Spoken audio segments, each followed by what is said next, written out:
Welcome to this episode of In Talks With. I'm Danielle. In this episode, I visited the Cosmic House. Things are often described as hidden gems these days, but I think the Cosmic House really lives up to that moniker. It's a Victorian townhouse that was bought in the 70s by the American architectural critic and thinker Charles Jencks and his wife Maggie. They decorated it to a startling degree, working with architects and designers, briefing them to fill it with symbolism and decoration. It feels like falling down Alice's rabbit hole if Wonderland took in ideas around cosmology, the universe, and the theories of Hannah Arendt. Bearing in mind that Jencks coined the term postmodernist architecture and believed that a building should be in conversation with the inhabitant, and whose strongly held opinions on cosmology can also be felt throughout the space, you'll understand that this is not your typical grand Holland Park residence. Rather, it's an eccentric, pleasing experience, a bit like entering a phantasmagorical stage set replete with geometric forms, loads of symbolism, and an upside-down cupola. Open to the public as a museum in 2022 at the tail end of COVID lockdowns, the house has to be experienced firsthand, IRL to be believed. I made the trip, and it is a bit like a trip of the pharmaceutical kind, and was kindly shown round and had a chat with Eszter Steierhoffer, who is director of the Jencks Foundation at the Cosmic House and the director of the museum, who also met and studied with Jencks, IRL. Have a listen and be transported by the ideas of Charles Jencks, a truly original and intergalactic ideas man, and maybe consider taking a peek inside next time you're in West London.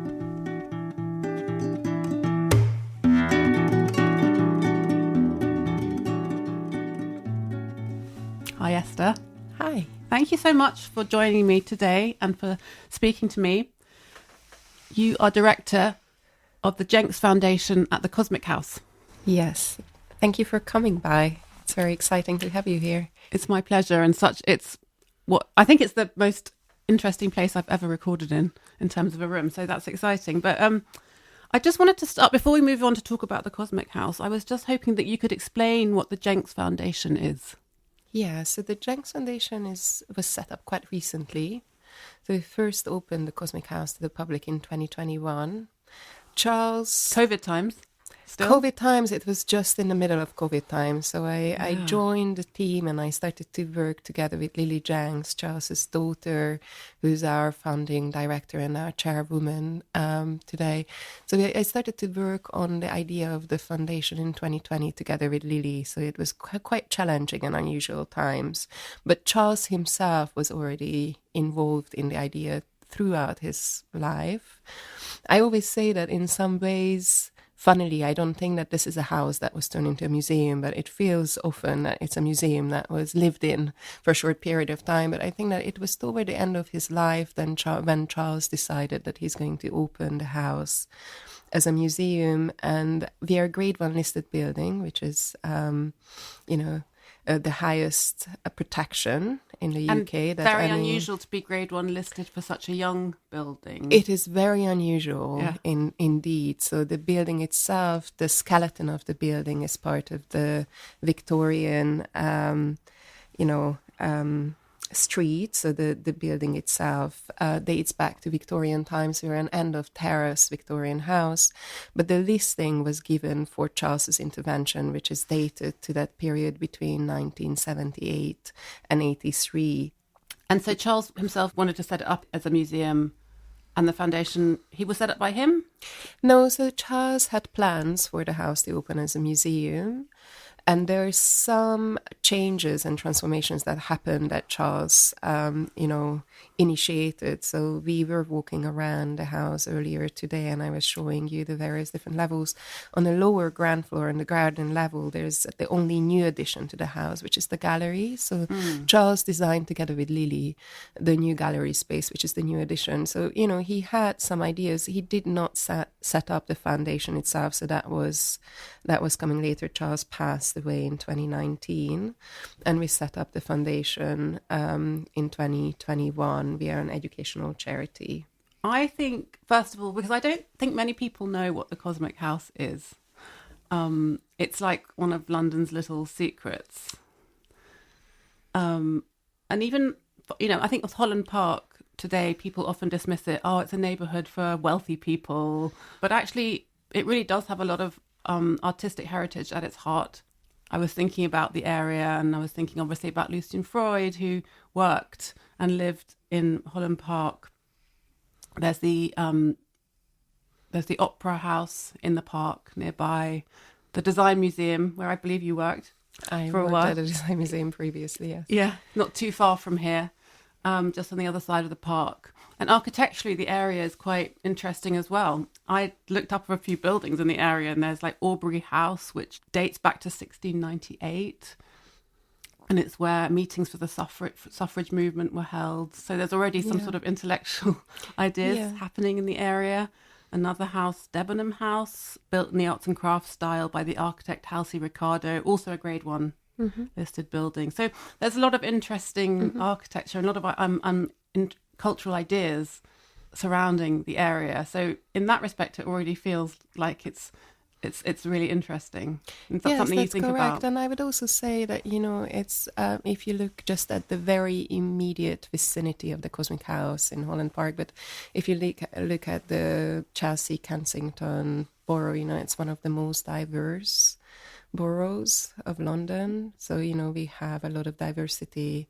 And, if you just look down the street, you can see Grenfell Tower so I think that there's a lot of cultural things going on, from the festivals on as well. So it's a very diverse and very culturally active borough, as you're saying. And I would say that probably it's also very, very different from when Charles and Maggie, Charles's second wife, who was very heavily involved in commissioning and, shaping the Cosmic House, moved in here in the late 70s. London has changed hugely, and so did this particular neighborhood as well. But yes, I keep exploring and meeting really interesting people who are living in the neighborhood, and also still learning the local history. Yeah, so people who come and visit, they can come here, walk. It's very close to Holland Park tube station, isn't it? And then they can also explore other amazing things in the area as well. That's right. So Charles moved into the property in 1978, and it was here as a beautiful townhouse, I suppose. Is that what you call it? But what are some of the changes? He's obviously I think it was not so beautiful actually as a townhouse. I mean, it was not. Actually, the Cosmic House occupies now what was 2 buildings, and there was a lot of work. So actually, they have bought the house in the late 70s, in 78, but they have not moved in that same year. So it took them 5 years of transformation. The house is a result of collaboration with various different architects and artists and designers, craftsmen. It's really a total work of art, and it took a long period to transform it to how you're seeing it today. So the main collaborator of Charles and Maggie's was Terry Farrell. It's also interesting because Farrell was also in this kind of turning point in his own career. So he's an architect. And, he was kind of working together with Grimshaw and mainly in the high-tech style. So you're sitting in this room and you wonder how is that even possible? But this was a moment when he was kind of changing his architectural direction and interest as well. So I would say that probably this is a quite important building for Farrell's career as well, as small as it is. And we were talking about how unusual that the building is grade 1 listed, and just to kind of come back to that, because I think that it was really important for both Charles and Terry. But I think that the reason for that is because this full-on postmodernist interior, it's not necessarily good taste, and it might upset a lot of people coming in here. It just kind of, visually upsetting is some parts of it. Do you think it's upsetting? Amusing. Well, I think that it's kind of pushing the boundaries and a lot of really interesting and relevant questions about, aesthetics and taste, and it's definitely very unusual interior. And I think that particularly there is a certain generation of architects and people who would react to this aesthetics very strongly. It's interesting that the younger generation sees it obviously very differently, so kind of 40 years later it is kind of almost starting to resonate differently again. But I think that probably this the reason for which, one of the reasons, because it's completely intact, so all the spaces and all the rooms that you can visit today are very much remain the same how they were designed and created in the early 80s, whereas I would think that postmodernism by the late 90s, early 2000s became so unpopular that people would just kind of immediately try to rip it out and replace these interiors. Sleek white surfaces. With sleek white surfaces that you see everywhere today. So, we are almost single-handedly responsible to represent this architecture style and movement in an interior in London. What does the visitor experience when they enter? They come in, there is a special entrance at the bottom where there's a dedicated exhibition space now. But for visitors who would come to the original house, they would have come in the front door, which is at ground level, and entered into a hallway. Cosmic Oval. Which is called the Cosmic Oval. So maybe would you like to describe what it's like to stand in that Cosmic Oval? So the Cosmic Oval is a small oval egg-shaped space. So it's the Cosmic House was not always called the Cosmic House when Charles and the original designers and collaborators were working on it. It had various different kind of working titles. The house, it was the thematic house, it was the symbolic house, and it was named later on when it was Grade 1 listed in 2018, the Cosmic House. But I think that a lot of the cosmic ideas that Charles's work engaged with later on, the seeds for them were already there. So there's this reference to the egg, to the cosmic egg, which is so important in so many different traditions and cultures as a kind of the start, the birth of the universe. But also the cosmic oval, the oval shape, is something that was often used in science to describe the shape of the universe. So when you're entering this oval-shaped space, vestibule, then you're standing on this beautiful wooden floor with the oval shapes engraved, and then you can also look up, and above your head you have this concentric ovals spiraling to a dome. And in this little room, Charles was kind of using it as an introduction to the whole space. The house is so rich and so imbued with various different symbolic programs and iconographies that Charles provided for the various different collaborators who work with him and Maggie on designing and creating the house.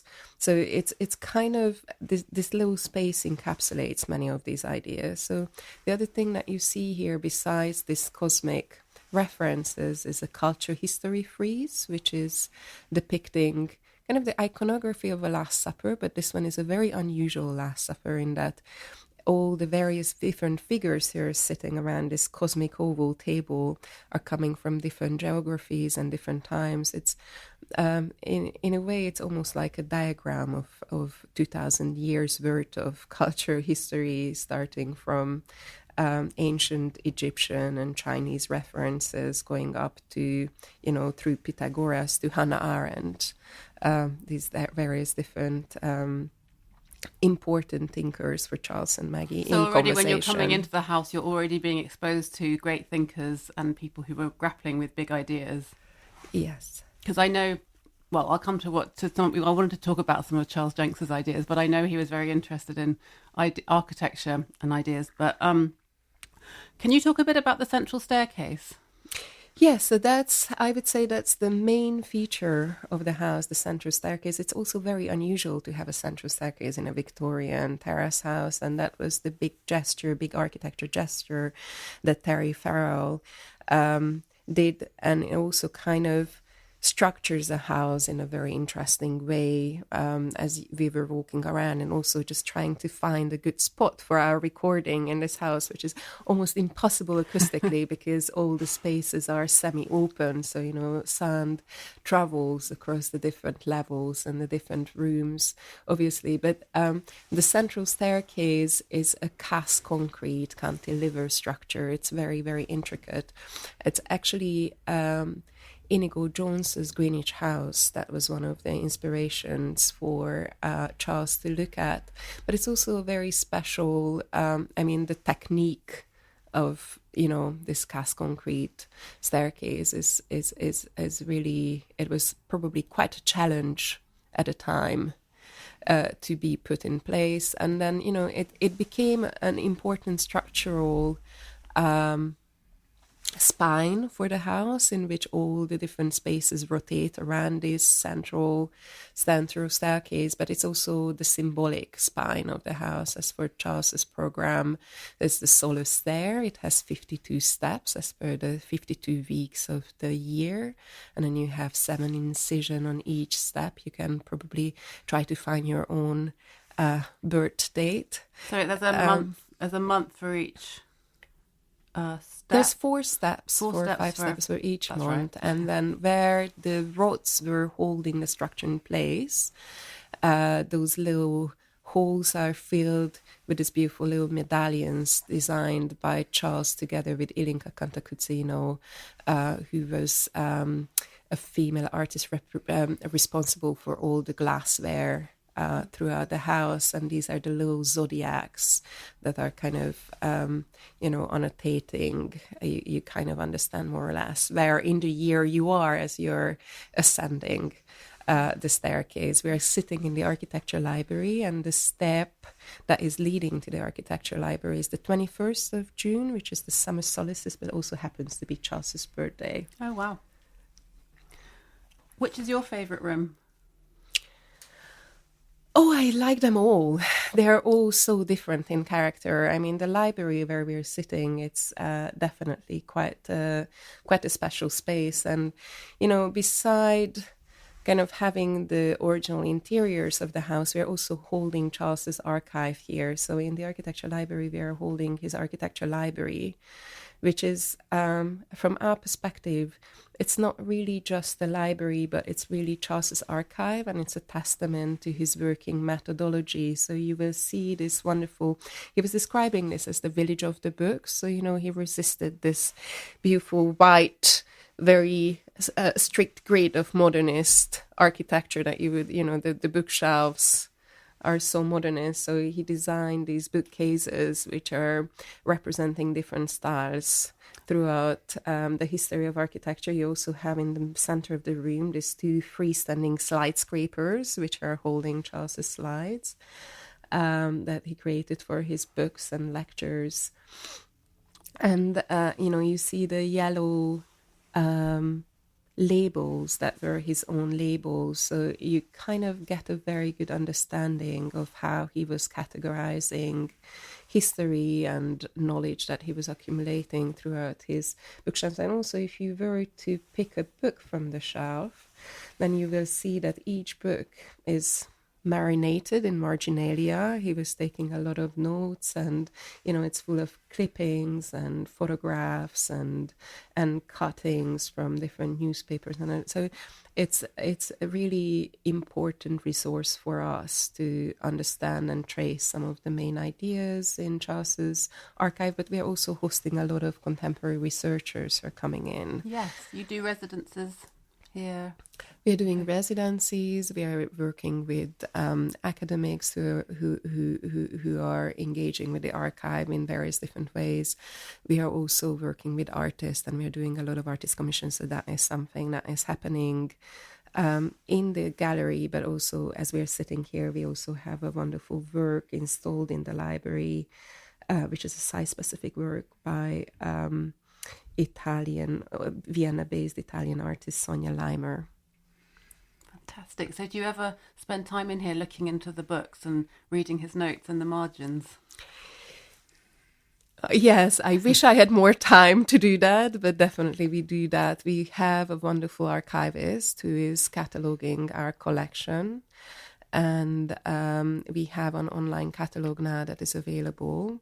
It is slowly growing, and obviously it takes many, many years to fully catalog someone's archive, but it is available, actually publicly available for the public. And so you said you met him once. I have met Charles once, yes.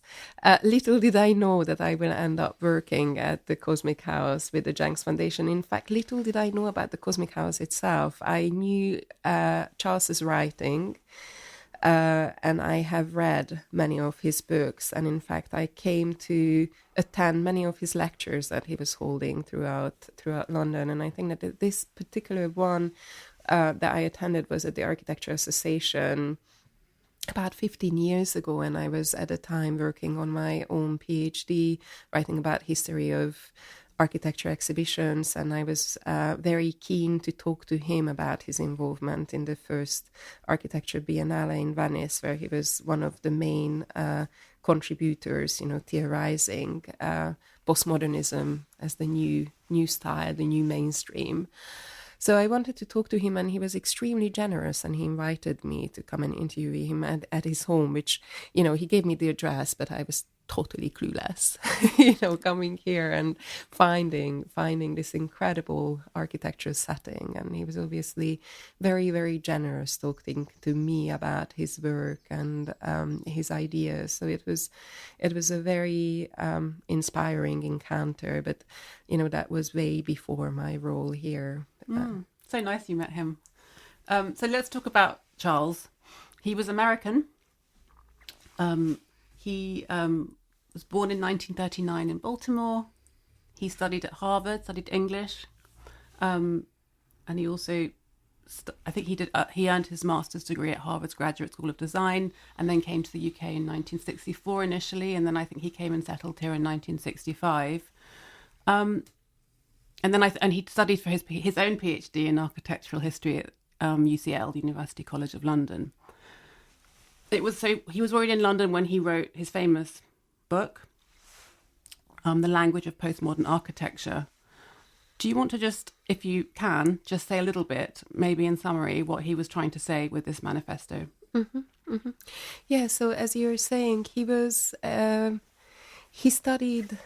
studied literature, he studied English literature, and he was it's really important, I think, that those kind of first formative years, because I believe that even as a historian, later on, writing about the history of architecture, he was very much coming at it from the angle of a linguist.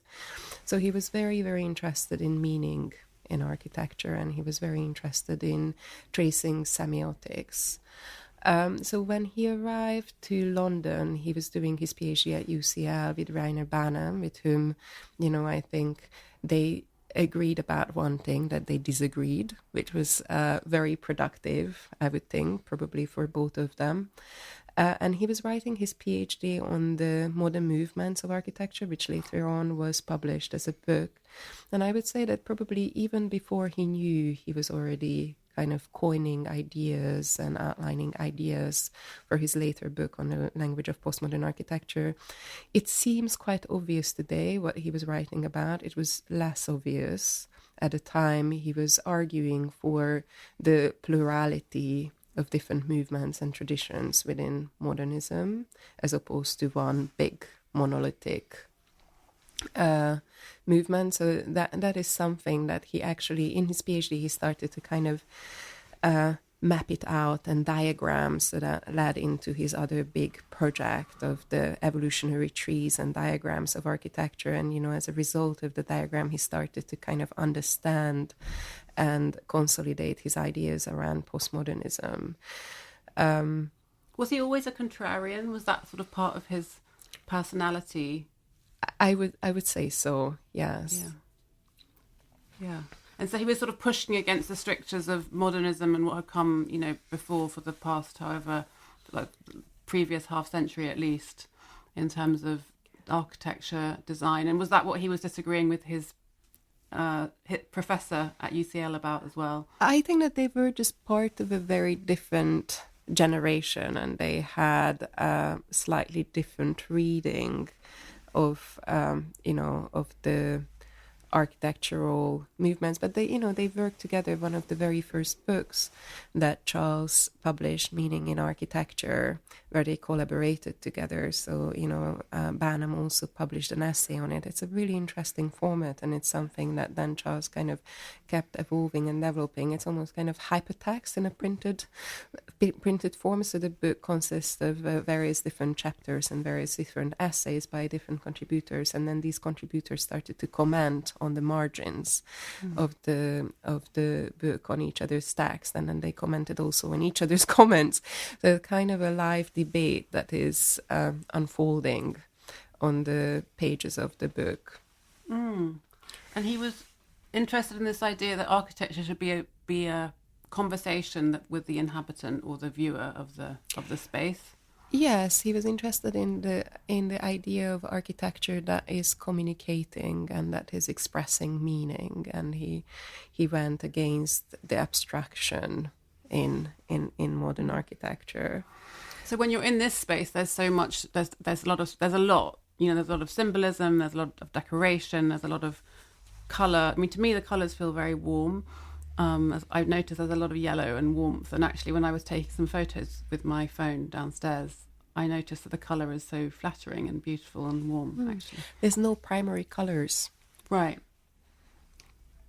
So, I think that he was very interested in plurality and polyphony. So, everything is a little bit hybrid. And that's interesting, just carrying that through to what you were saying about how this idea of taste and how a lot of people came to view this as expressing some sort of poor taste in a way, maybe because it was so much.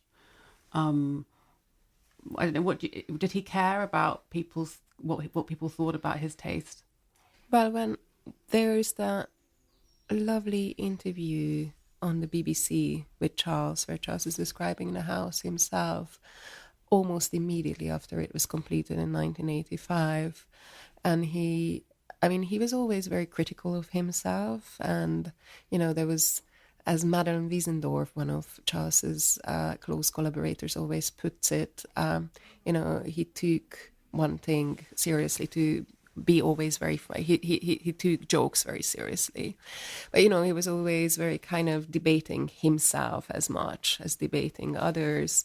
And, already in that film, almost as if preempting other people's critique, he's talking about how there's almost everything is foreground in the house. The house is so full that there's no background left. So it's very difficult to actually inhabit this house. But then there's also another really interesting essay that came out in a contemporary architecture magazine in 1985, where Charles is interviewing Charles.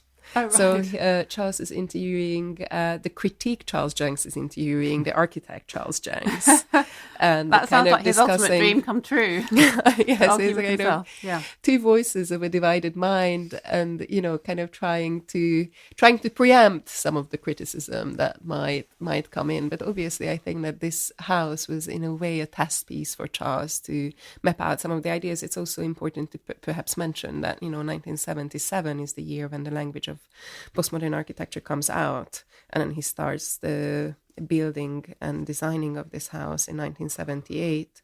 And the language of postmodern architecture saw 6 consequent editions, so it was kind of a little bit, as he described it, of evolutome, as his ideas kept evolving around it, and also as the movement kept evolving.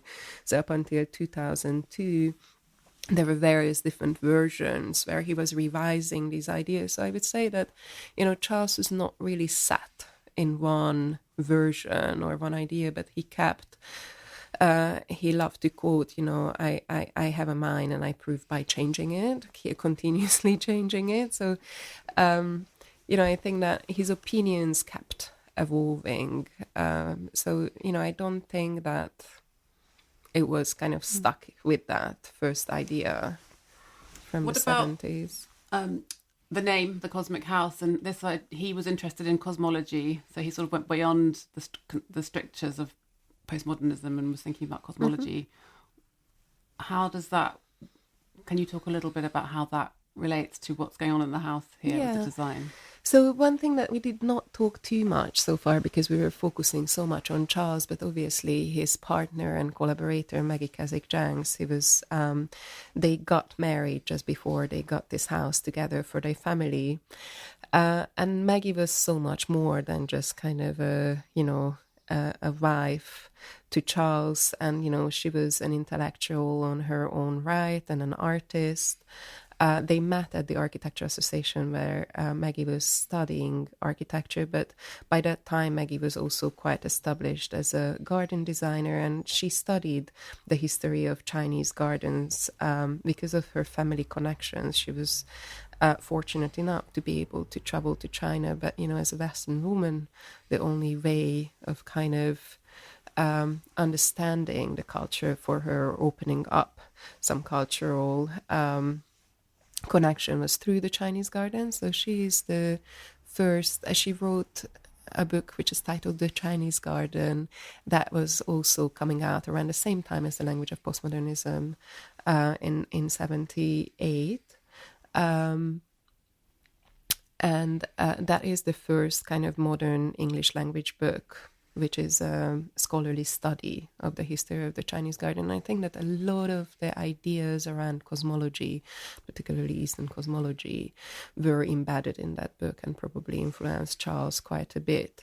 So I would think that, we will need to do more scholarly research about their relationship and how they're kind of influenced each other. But for me, just sitting and working in this house and in the archive, it's really evident that Maggie's influence was huge.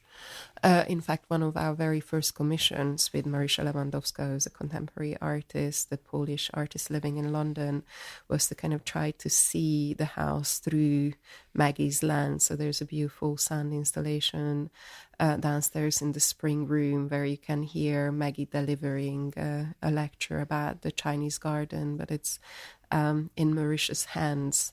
It's re-edited in a way that you kind of tour the house as a garden itself, and you understand all those kind of spatial organization and symbolism and references, how they kind of really resonate with many of those Oriental ideas.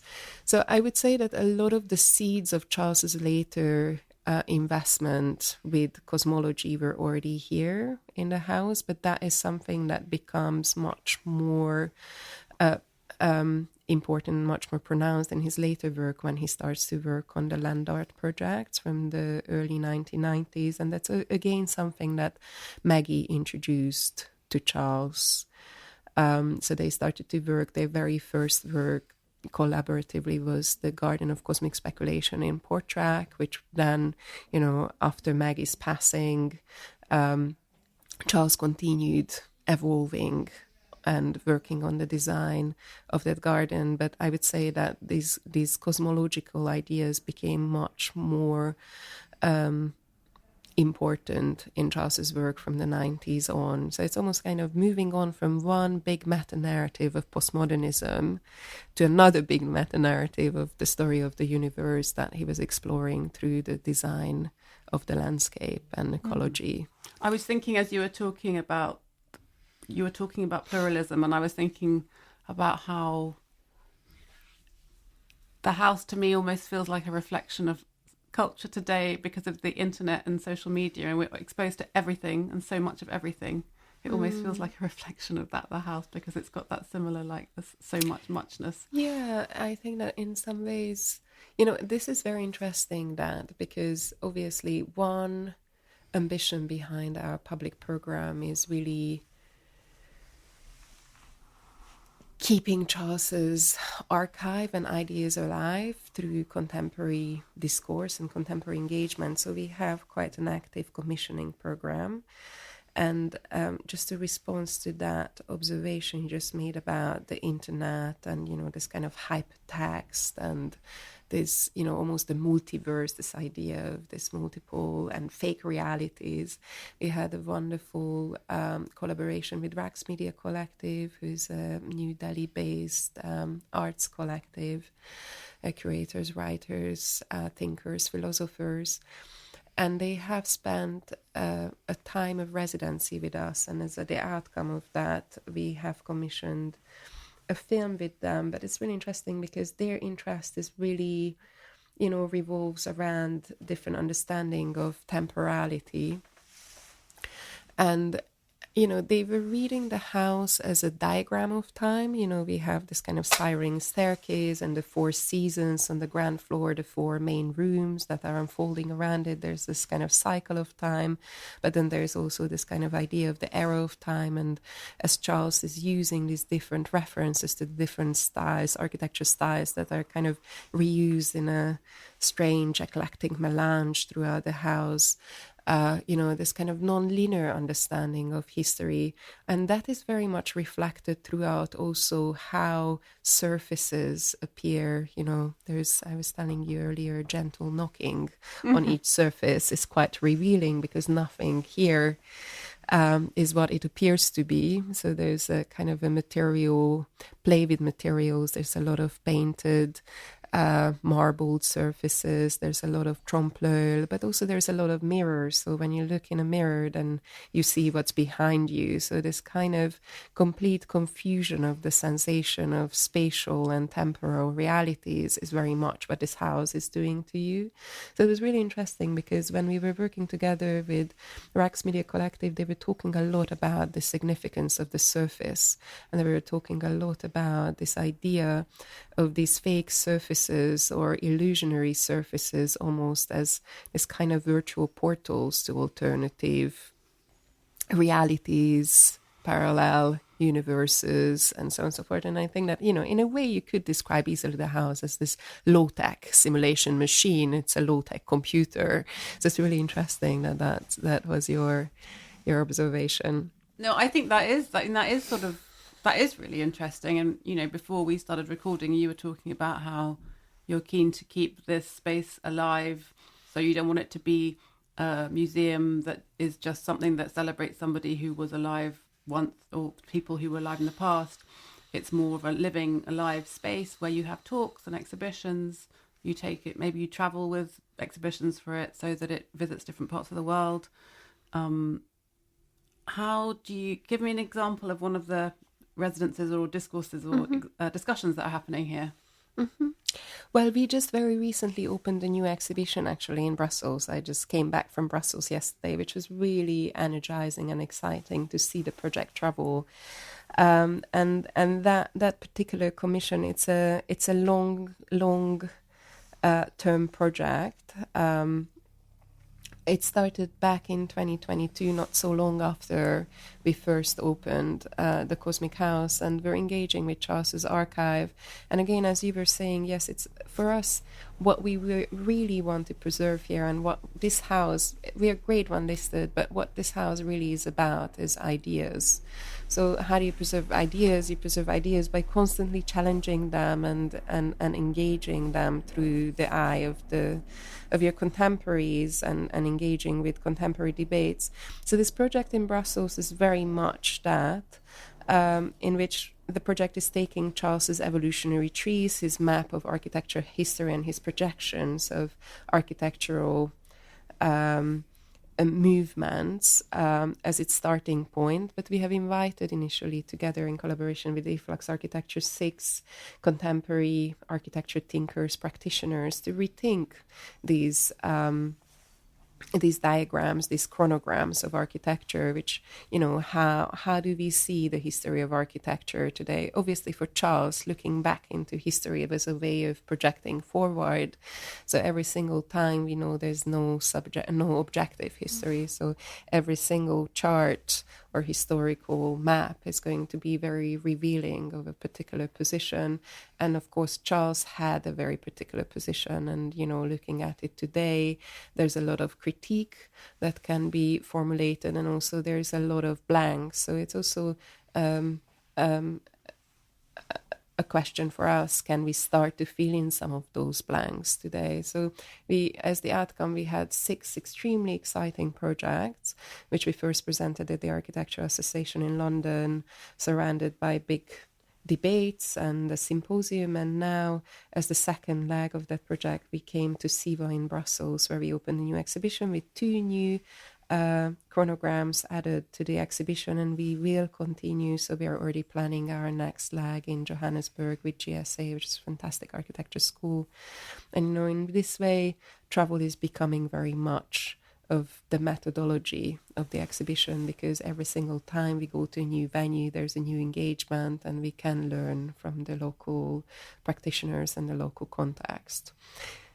It's great. So how can people engage with this space? They can come and visit? Is it open all the time, certain days? We are open to the public. Unfortunately, because we are such a fragile and small structure, we cannot accommodate very easily we are very, very lucky to have a huge interest in terms of visitors. We are open 3 days a week on the afternoons.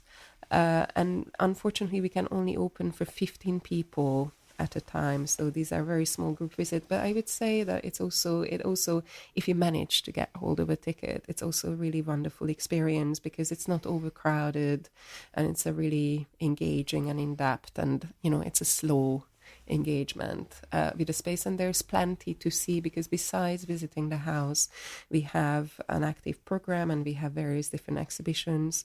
At the moment, we have an exhibition downstairs in our gallery, and it's kind of spilling out throughout the spaces of the house, with Lina Lapalita, who is a Lithuanian artist who created a contemporary operatic piece in response to the house.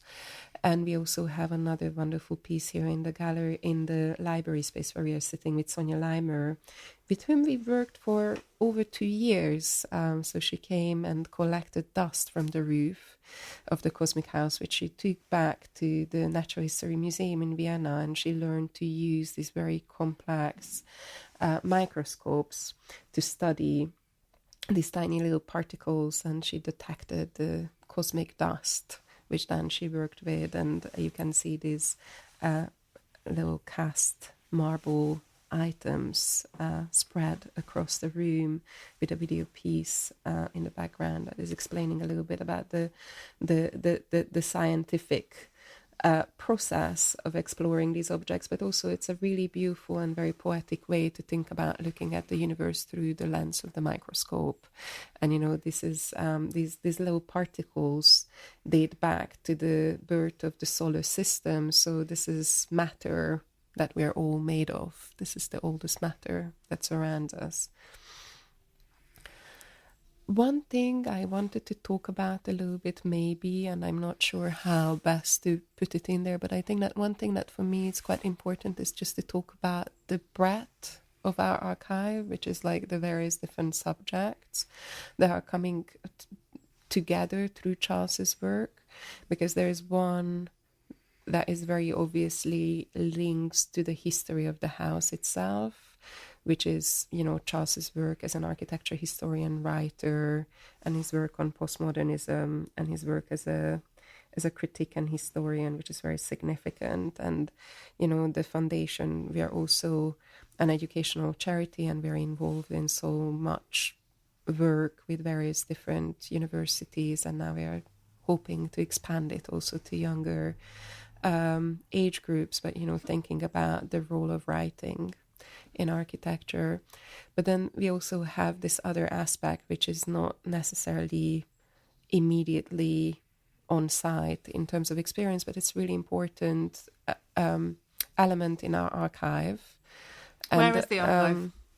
That most of the archive is on site, but it's Charles's land art and Charles's landforms, which is, how do you archive a landform? Yeah. It's also, most of them are obviously, commissioned by various other public bodies, so they're not forming our collection. But what we are holding is Charles's, research and Charles's drawings around it. So the second big theme, which is slowly starting to kind of come to life through our program and through our engagement, is landscape and cosmology, and Charles's understanding of postmodern cosmology, which is a extraordinarily huge subject and allows us to engage with so many different, disciplines as well. So again, besides engaging with artists and architectural scholars,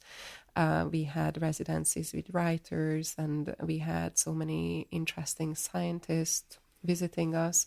And then the third part of the archive, which is again extremely important in Charles's work, which you might be aware of, the Maggie's Cancer Care Centers that Charles and Maggie co-founded around the time when Maggie found out about her diagnosis of cancer, and she passed in 1995.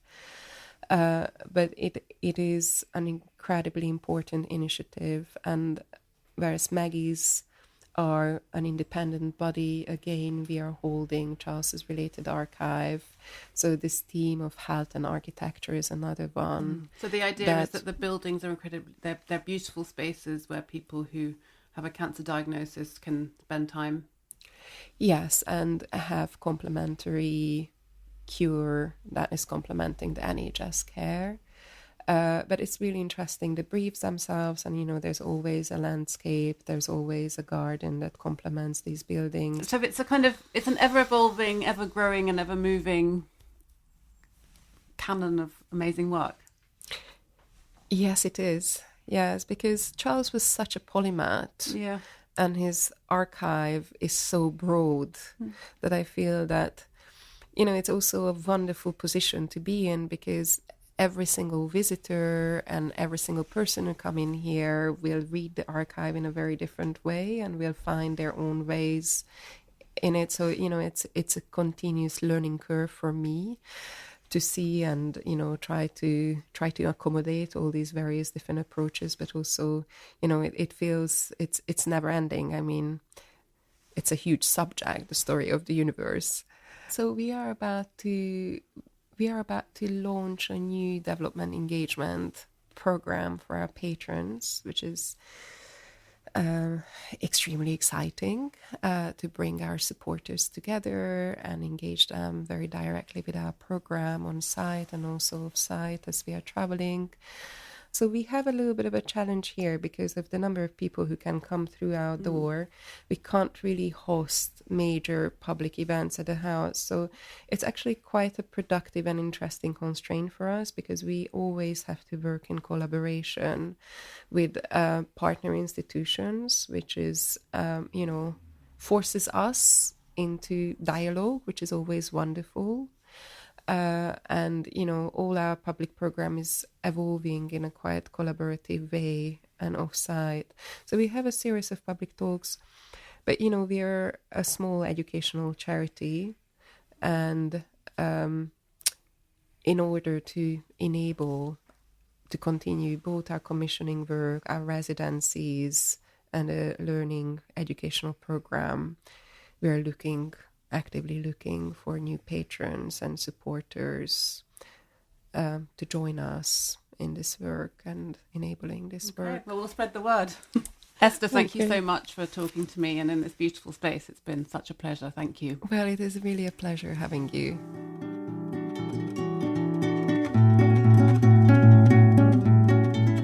You've been listening to In Talks with me, Danielle Redoitchen. The sound and theme music is by Woogie Productions, and the artwork is by Patrick Wall. If you enjoyed this episode, please pass it on to someone who you think might also like it. Please subscribe and leave a review. To pitch for guest ideas, you can DM me via my socials at Danielle Redoitchen. Thanks for listening.